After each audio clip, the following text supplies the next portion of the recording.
भारत में लोकसभा चुनाव 2024 अब समाप्त होने वाला है। 4 जून को लोकसभा चुनाव का परिणाम सामने आ जाएगा। उसके बाद स्थिति साफ हो जाएगी कि आखिर देश में मोदी सरकार फिर से वापस आने वाली है या इस बार इंडिया गठबंधन कुछ कमाल कर जाएगा। इस चुनाव के दौरान ईवीएम को लेकर विपक्षी दलों द्वारा कई बार विरोध सामने आ चुका है, लेकिन क्या आप जानते हैं कि सुप्रीम कोर्ट ने ईवीएम से हुए पहले चुनाव को ही खारिज कर दिया था। चुनाव आयोग ने साल 1982 में पहली बार केरल के परवूर विधानसभा क्षेत्र में इलेक्ट्रॉनिक वोटिंग मशीन से चुनाव की शुरुआत की थी। हालांकि इस चुनाव में हुए विवाद के बाद सुप्रीम कोर्ट ने इस चुनाव को खारिज कर दिया था। आइए जानते हैं कि क्या था पूरा मामला। केरल के परवूर विधानसभा क्षेत्र में 84 मतदान केंद्रों में से 50 पर मशीनों का उपयोग किया गया था।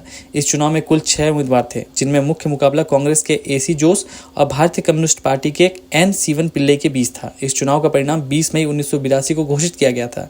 पिल्लई को 30,450 वोट मिले, जिनमें से 11,268 मैनुअल रूप से डाले गए और 19,182 मशीनों का उपयोग करके डाले गए। वहीं जोस को 30,327 वोट मिले थे। इस चुनाव में जीत हार का अंतर सिर्फ 123 वोट का था, इसलिए एसी जोस इस परिणाम के खिलाफ कोर्ट गए। एसी जोस चुनाव परिणाम के खिलाफ पहले केरल हाईकोर्ट गए थे, लेकिन हाईकोर्ट ने ईवीएम के उपयोग के ईसीआई के फैसले को बरकरार रखा और परिणामों में हस्तक्षेप करने से इनकार कर दिया था। हालांकि जब यह मामला सुप्रीम कोर्ट में गया तो जस्टिस सैयद मुर्तजा फजल अली, ए वरदराजन और रंगनाथ मिश्रा के 3 न्यायाधीशों की बेंच ने ईवीएम के उपयोग को अनधिकृत घोषित कर दिया। कोर्ट ने इसके साथ ही 50 केंद्रों पर पुनर्मतदान का आदेश दिया।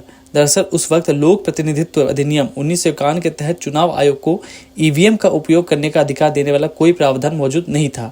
केंद्र ने भी वोटिंग के लिए मशीनों के इस्तेमाल को मंजूरी देने से इनकार कर दिया था। हालांकि चुनाव आयोग ने मशीनों के उपयोग के लिए केरल राजपत्र में एक अधिसूचना प्रकाशित की, जो कि संविधान के अनुच्छेद 324 के तहत आयोग को प्रदत्त शक्तियों के कथित प्रयोग में जारी की गई थी।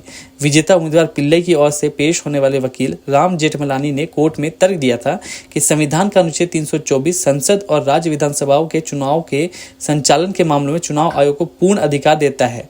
ईसीआई को संविधान से मिलने वाली शक्तियां संसद द्वारा पारित किसी भी अधिनियम या उसके तहत बनाए गए वैधानिक नियमों पर हावी होंगी।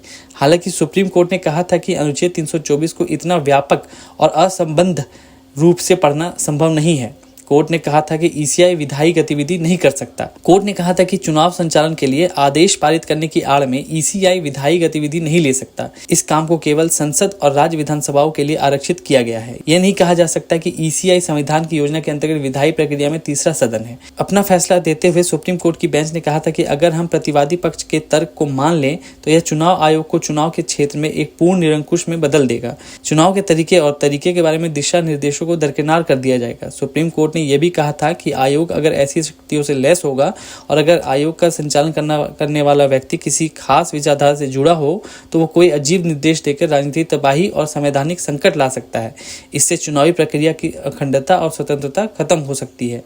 5 मार्च 1984 को दिए गए फैसले में सुप्रीम कोर्ट ने 1982 में ईवीएम के हुए उपयोग को मंजूरी देने से इनकार कर दिया था।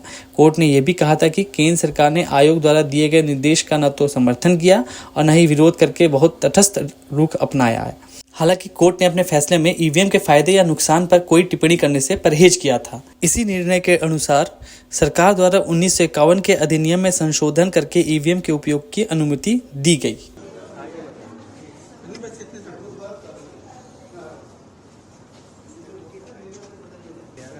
पीछे से कर लो, जूम कर लो, पूरा आपका फेस आ रहा है।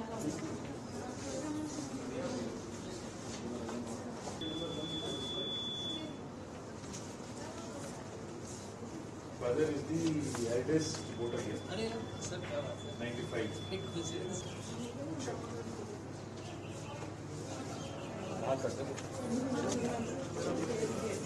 बहुत ही गर्वपूर्ण विषय है मेरे लिए।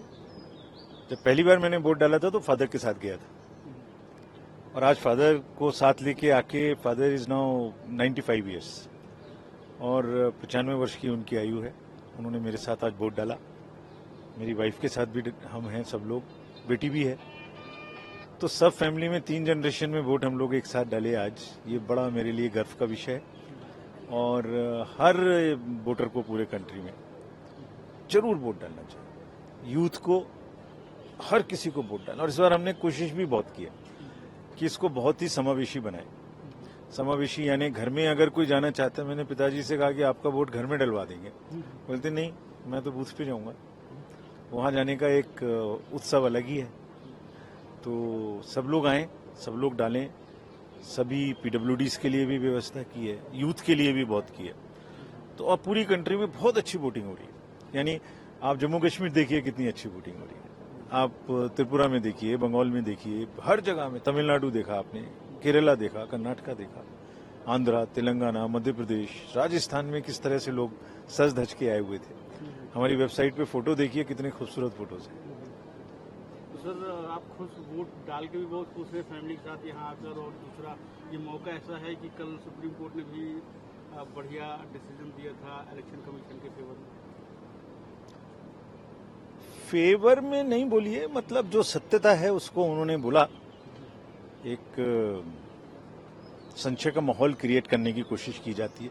बताएंगे इसके बारे में सबको एक दिन जरूर, क्या प्ले है इसमें, क्यों ऐसा होता है, क्यों शंकाएं पैदा की जाती हैं, इसके बारे में एक दिन खुलासा करेंगे और खुलासा करके सबको बताएंगे कि कैसे लोगों को गुमराह किया जाता है, कैसे हमें ऐसा लगता है कि इसकी वजह से तो शायद हमारी वोटिंग पे भी फर्क पड़ता है। लोगों के मन में शंका आ जाती है कि पता नहीं ईवीएम ठीक है कि नहीं है, पता नहीं वोटिंग की लिस्ट ठीक है कि नहीं है, पता नहीं नंबर तो नहीं बढ़ा दिया वोटिंग का। इन सब का जवाब कल तो सुप्रीम कोर्ट ने दिया, माननीय उच्चतम न्यायालय ने, हम भी देंगे, लेकिन एक दिन जरूर देंगे। तो सर आप सुबह से फोन पे बिजी हैं, सारी जगह से रिपोर्ट ले रहे हैं, किस तरह की रिपोर्ट आ रही है देश भर में जहाँ जहाँ इस टाइम? बहुत उत्साह के साथ चुनाव हो रहा है, सब जगह से प्रतिशत भी अच्छा है, लाइनें भी अच्छी हैं, गर्मी है लेकिन उसके बावजूद बहुत अच्छी है। सो बहुत उत्साह है लोगों में, और पहले 5 चरण में भी बहुत उत्साह था। और सबसे बड़ी बात यह है कि लोग, कहीं हिंसा नहीं है, कहीं नहीं, आपने देखा होगा। और जो इंतजाम हमने किए हैं वो सब लोग उसकी सराहना कर रहे हैं। और इस बार तो डॉक्टर्स, ORS, पीने का पानी, पंखा, सब चीज लगाई। तो very happy feedback which is coming. It's a Orissa से, बंगाल से, बिहार से, सब जगह से पीसफुल वोटिंग चल रही है। और J&K में फिर इस बार हमें उम्मीद है कि जो पहले चरणों का ट्रेंड है वैली का, वो फिर से वैसा ही रहे। और आप हमसे जुड़े रहने के लिए सब्सक्राइब करें YouTube पर, फॉलो करें Twitter पर और लाइक करें Facebook पर। और ज्यादा जानकारी के लिए